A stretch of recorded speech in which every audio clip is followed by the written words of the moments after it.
As we said before, Migrazin is only one aspect of Maiz's many activities. And how we do it is it's probably one of our trademarks is that we mix, we're an educational social institution, a small, well, relatively small, started out as 3 women from Brazil, established Maiz over 19 years ago. And it was started on the basis of offering German courses to sex workers. So really in a small room, in order not to try to convince them to get out of the trade, but to give them tools so that they would be working in a more secure environment in terms of being able to speak for themselves. It started from there. It went on to offering courses for their kids, who they eventually brought over, so high school courses, and but they've always been mixed with cultural activities, not in terms of folklore, as Christiane said before. We're moving away from cliches, we're breaking cliches, we're extremely present, and what we do, performances, interventions, activism, on a very confrontational, in a very confrontational way. And so that's basically how we've grown. So grown from 3 women 19 years ago, and we're about, I think about 50, depending on projects and so on, and 50 employees now. So we've grown quite a bit in our size, also in our activities, our level of activity in terms of projects on the local, regional, provincial, and then of course international level in terms of EU projects. We've led projects, Leonardo da Vinci projects. We've also led research projects. We're active in research, culture, in terms of cultural activism, the high school leaving preparation exams for the youth, German courses, and Consultation. Counseling. Counseling in terms of legal counseling for migrant women, sex work, so street work for sex workers, family counseling, and we're pretty well established in terms of the quality of the work we do, in terms of moving away from what's offered mainstream, also in terms of education. And we're always trying to push the borders a little. We always try to push, see where we can go and what limits. And actually, what we work towards is no limits.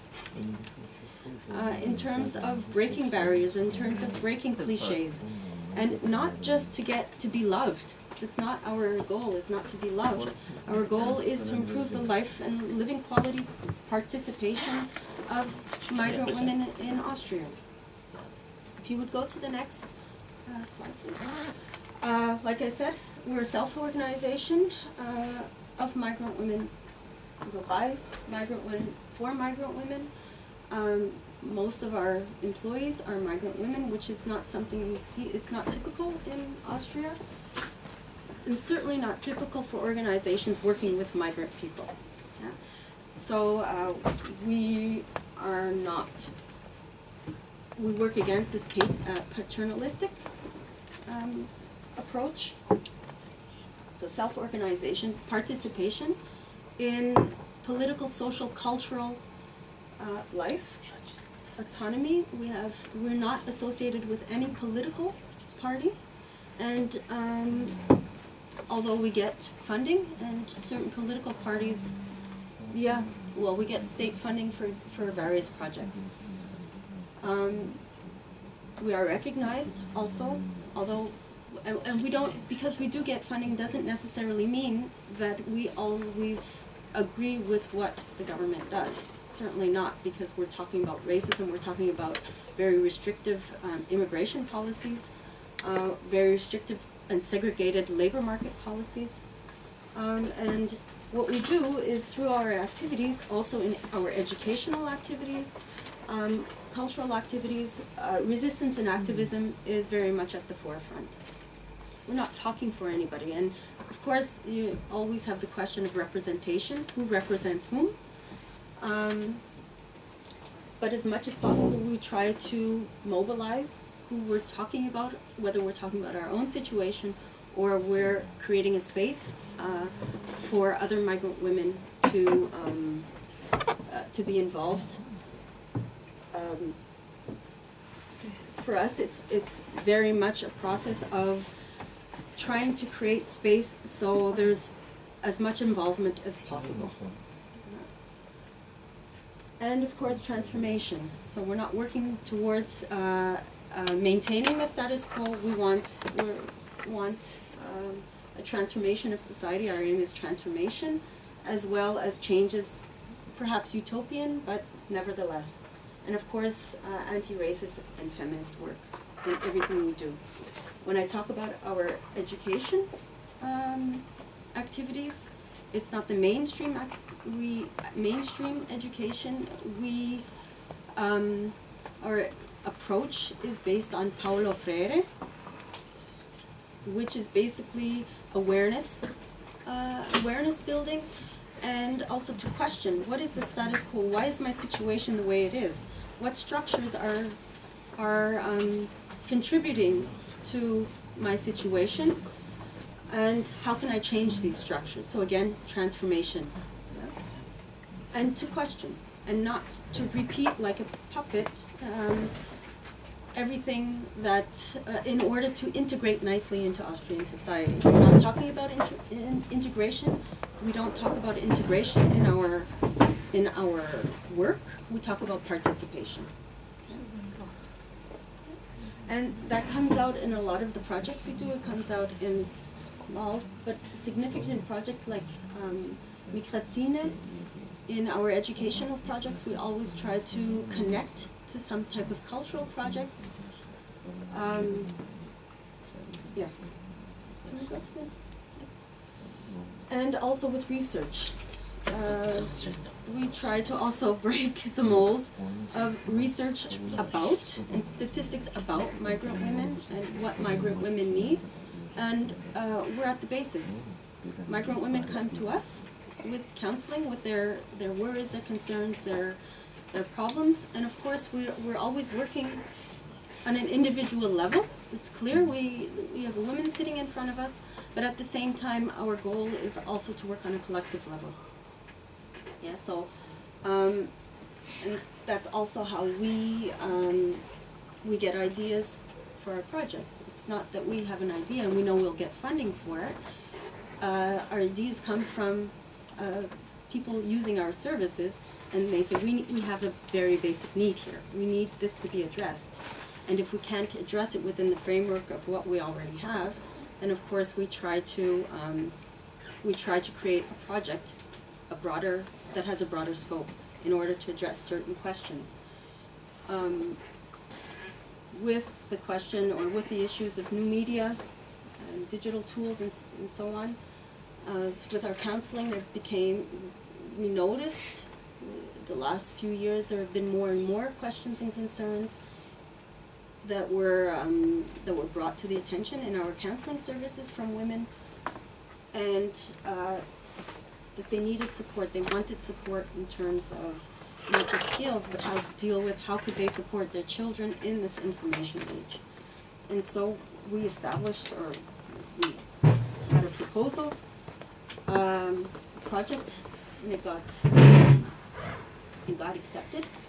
And it was an action research project called Self-Defense IT, Migrant Women Defend Themselves Against Violence in the Media. When we talk about violence, we're not talking about physical violence, we're talking about all forms of violence, particularly racism, sexism, and also homophobia. And what we did in the project was we had focus groups, questions, where were the concerns? From there we developed tools and tutorials, workshops, but not just hands-on in terms of how do I use email, and or how do I use Excel? How do I use different applications? But also discursive. So the discursive was also to create a space where women could get together, exchange existing knowledge, because we also find there's a very large differentiation in terms of what knowledge, who has which knowledge, and how can we form spaces to share or transfer knowledge. Also, what are we talking about when we hear about terms of racism? What does it mean to be a migrant on Facebook, or a refugee or an asylum seeker on Facebook? And here we got some very interesting findings, is that actually the migrant experience or the migration experience influences very much how uses in the digital age, digital tools, media, social media, and so on. We got answers. So first of all, a lot of women responded, or many women responded in terms of, we need digital tools or for example computer skills, not so much for our work, because a lot of the work reserved for migrant women are cleaning jobs and sex work. So there isn't that much opportunity to use computer skills within those workspaces, but more or less to find work, more or less to find what are my legal rights, what are my where can I go for information. Yeah, so the uses of migrant women, of course I'm speaking very general here, yeah, are very much defined by the migration experience. Also in terms of, we found email, Facebook, so some women knew how to turn on the TV, but were very proficient in email, Facebook, and Skype. Those were things that they needed to be able to keep in contact with their families, so transnational relationships. Many women, there's a feminization of migration. Women leave the children behind in their home country, migrate for very legitimate economic reasons, work, but at the same time try to raise their kids through Skype. Go to internet cafes and basically are trying to discipline children in another country via Skype. And also finding information from home countries, reading newspapers, home newspapers, and so on. So this is where we found often with women who weren't very proficient in computer skills, but those were three things. If a woman says, do you know how to use the computer? She'll say no. And then if I probe a little bit more, I said, yeah, but do you use email? Yeah, email, Facebook, Skype. Three things across the board. And text messages. What we found also in carrying out the different, like I said, we carried out workshops, discursive workshops, to talk about what strategies already exist in terms of fighting racism and sexism in the internet among migrant women, and there are definitely strategies that do exist, but also how could certain strategies be developed together, yeah, on a collective basis. Many results, collective results, when confronted, for example, some women said their daughters don't put up pictures because on Facebook they get, they're just harassed, racially harassed, yeah? In German, in Austria. There's always some kind of, so these are strategies to avoid certain situations. Some women are very, very weary, with good reason, of social media, especially if they don't have a legal status. So their refugee status is still being processed. And because there's the worry, and I think it's maybe a while ago some people might have said it as conspiracy theory, but yeah, worried about being surveilled, being watched as a potential criminal, basically, yeah? And that might influence their asylum status. So there was also discussions, I mean, not always the straightforward answers, but discussions of what are we talking about here? Are we talking about simple tools here, or what could be? What are the benefits, of course, but what are the worries? What are the concerns, and how can we work together to overcome these worries and concerns? So we come to secure internet use and awareness building, and also a transfer of information among course participants or among the workshop participants. There were ideas of making a blog. There were ideas of, for example, in work situations, there are certain employers who really totally use and abuse migrant women. And so there was the ideas of name and shame, basically. Okay, how can we? These are ideas. Not everything has been carried out, but for example, a list of employers and their employment practices. Put them online, you know, to publish them online. Typical employers who employ a lot of migrants, and the typical abuses that they do. Either they don't pay their Social Security, or they fire them just because they've been sick. But to list them, and this is a way of empowering, and not us empowering. These are ideas. You cannot empower somebody else. You can perhaps create spaces that people can find their own strategies, and that's how we see our role. But ways to work against some injustices that we see going on, or some injustices that some women see should be fixed or fought against. And those, I would say, those are a lot of the main findings, or a selection of main findings. These findings will also are also transferred into other projects. So we have projects with youth, critical media literacy, but we don't always work on the level of, okay, we have to put up every filter, and we try to work on a critical thinking level, you know. So not just with tools, but on a different level as well, in terms of, I don't know, an advertisement project, or creating, not just being a consumer of media, but also being a producer of media. What avenues do we have? We have a community TV station that we really work very closely with. We've managed that at certain times, as long as we have somebody to work with the project once a month.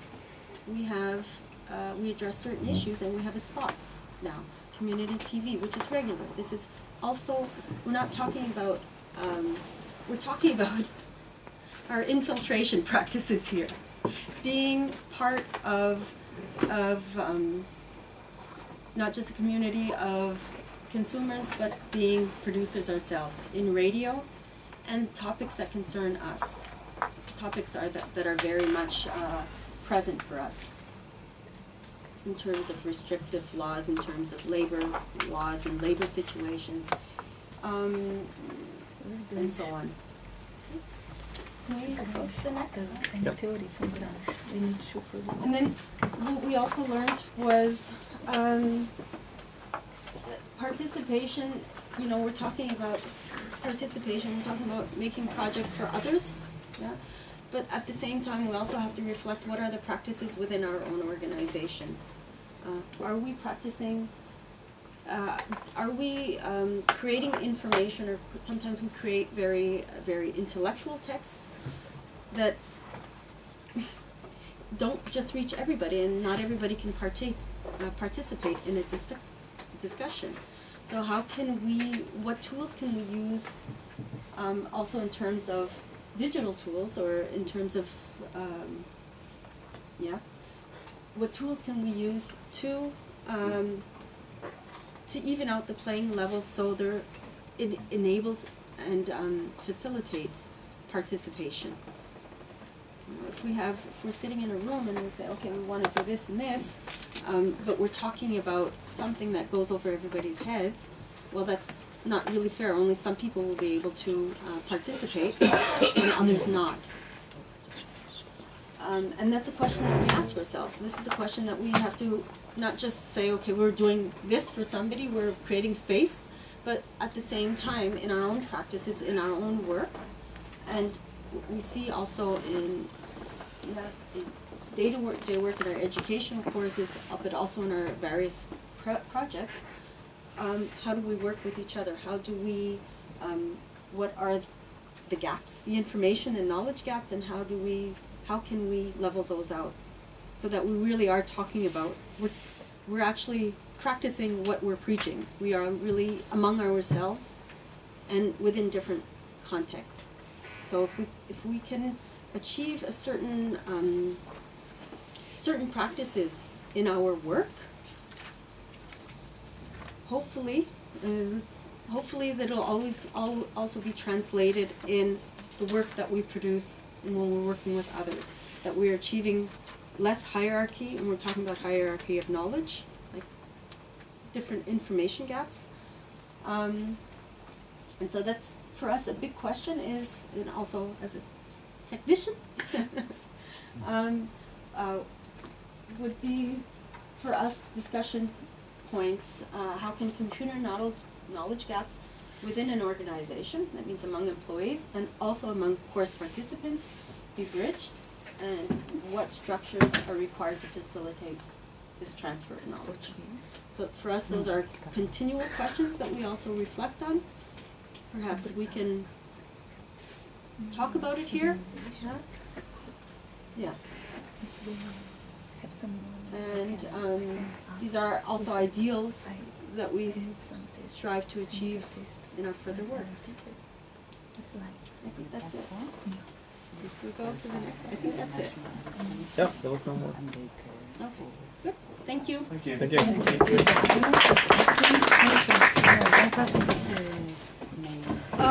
Are there any questions? Sorry.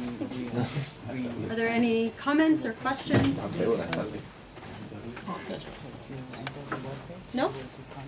Or is everybody thinking about leaving now?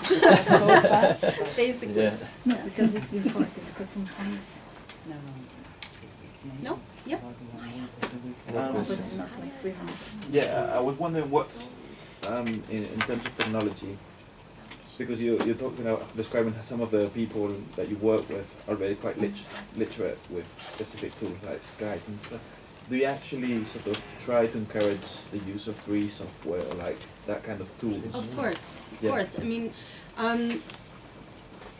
when we're talking about, because it's also, I think we're also talking about political questions and who has access.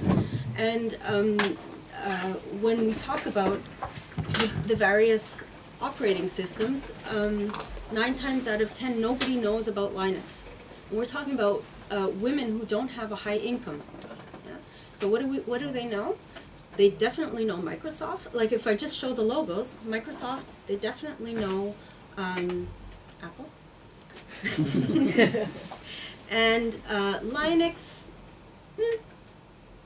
no, not really. So often the first time that they're introduced to open source or free software is through our workshops. Okay. At the same time, I must say that we do within our organization we use. Of course, it's not so always compatible with various systems. Yeah. But we use a mixture. There are always compromises. There are always contradictions. I can't say. We often have difficult discussions, conflicting discussions with our, not yet with Anna, but with our previous technician. because it's just no, it has to be Linux or Debian or it Yeah. has to be.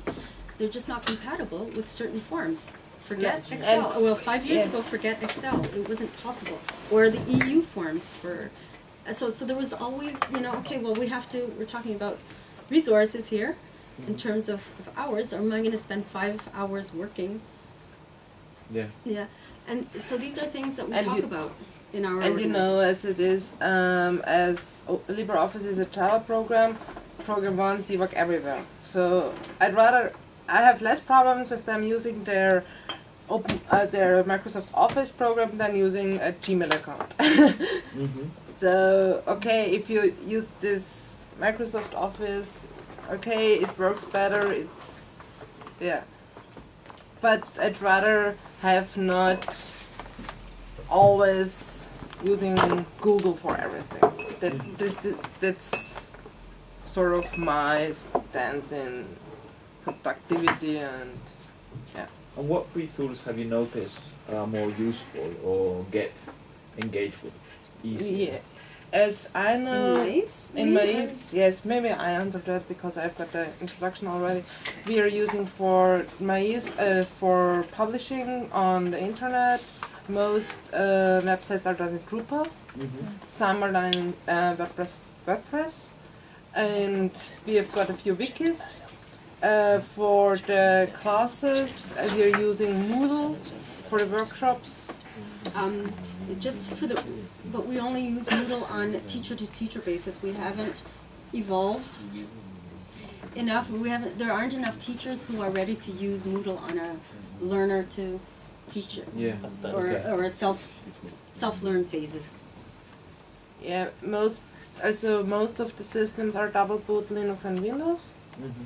And we have got for like publishing, and so there are a few old Apple computers somewhere stashed. Yeah, the servers are all Debian based. Uh-huh. Yeah, and we've got a file servers with Samba shares. Okay. But we use a mix. Bookkeeping, they have Microsoft. Yeah. Yeah, and so, but these are discussions that take place. I wasn't aiming for purity, but just to understand what kind of tools get easily implemented and what are the levels. The biggest problem is in our work is LibreOffice because it's just buggy to no end. Yeah. Yeah, Yes. compatibility. Buggy to no end. So Different bugs. Yeah. But I think that it's, there's still, we saw it, I experienced it myself. There's resistance, yeah? You expect one thing and you're set in your ideas, and there's often resistance to using certain tools, yeah? Mm-hmm. And there was also this resistance, although it would save people money, yeah? Resistance to using, open source. Mm-hmm. yeah, it depends. For example, everybody's using the Firefox browser. No, I don't know many people are using Internet Explorer for browsing, no matter on what system or Yeah. so. But No, but I'm Yeah. talking about when somebody, sometimes people come in with course participants come in with their computers, or ask about something, and it's, they insist, oh, I need to buy a new package, or I'm looking to buy a computer, and they might ask a question as, of course I try to say, well, what about freeware? It would be, or open source, all you have to do is download it, and you're there, you don't have to buy this whole package. And we go into the whole discussion of it. Can I have another question? yes, Yeah, no, because the person we're staying here with, she's an artist and she's working with a migrant worker, and which has been in hiding or out of visibility, out of the public area, just because she doesn't want to be detected until she gets a work permit. But at the same time, she Facebooks, and she's got this sort of the digital sphere in which visibility is like a constant demand. have you noticed this tension between disability and disability? And how Of course. I mean, this is also it's a constant when we talk about demonstrations. We have to make sure, okay, who is in a position who's in a luxury position? Who is in a position to get arrested? Who is in a position not to get arrested? And we have to be extremely careful. Also, if we film, who can get filmed and who not? I mean, just because of these questions. And what about self-visibility, like using Twitter and Facebook? How aware? Twitter and Facebook, I don't know why we haven't. We have a lot of visibility, but Twitter and Facebook, and this is a question that has to come back because it's a question that is lingering because. In the last, I would say, 10 months, there's been a very big issue of also a group of refugees who have occupied a church, or who had occupied a church. And of course, there was a big demand for mobilization to support these refugees. Of course, Maiz supported them, but also to try and get more people. There's events almost every week, I think. There are events. It's mostly through Facebook, but Twitter hasn't quite... I don't know why. Maybe it's because, I don't know, there's also a few of us who are very worried about being too, as individuals, being too present in the internet. In terms, digitally present. Not in terms of writing texts and so on. Yeah. I'm just weary of it. But Twitter has remained, and Facebook. Maiz is not on Facebook. Okay. Or I think we might have a page, but not really. So we concentrate on radio, TV, magazine, other. Main list we have. Yeah. On mailing lists. We also have a few publications done by youth. We use a lot of words. Yeah, but there's like it's, how would you say, for I got the impression. Yeah, sorry. No? Yeah. Okay. But it's changing. For example, I got the question because as the, how do you call it, Beratung, as the counseling is these days it's like a peer-to-peer in the office. And I got the question, okay, we would like to extend our counseling to online counseling. How would you implement that? So it's starting to change a little bit because... That's a good idea, I didn't know that. There's a small Yeah. project. It hasn't, I don't know if it's been started yet, but it's a pilot project. And visibility, we're probably And then it's important to host their own... decide to know, okay, if I want to take it down, you can't take it down, to have it in your realm, and so it's a little bit, okay, that's something, okay, I can't control it on these platforms, that's something most of the, I think, understands better than I thought at first. Yeah. I don't know. Maybe we're still perhaps a little old-fashioned. We also have a very central place in the old city, and we have a 8-window show gallery, and we curate, we make productions, messages, and we've been attacked a few times because we're so central, and that's what we're there to do. We're there to be visible, we're there to be to make our presence known. We're not like, hi, let's be, not everybody wants to be known for legitimate reasons, and not every migrant wants to be vocal. Let's just be quiet and integrate. There are those perspectives as well, but we still we're the only migrant organization in Austria that actually has a Schaufenstergalerie, show window, where we're right in the middle of the old city, where every tourist that comes by, you can't miss it. So we're very well positioned. it would be interesting to see if we could transfer this same idea of being very central, where you can't go by it, to translate in digital terms. Yeah. Okay, thank Okay. you.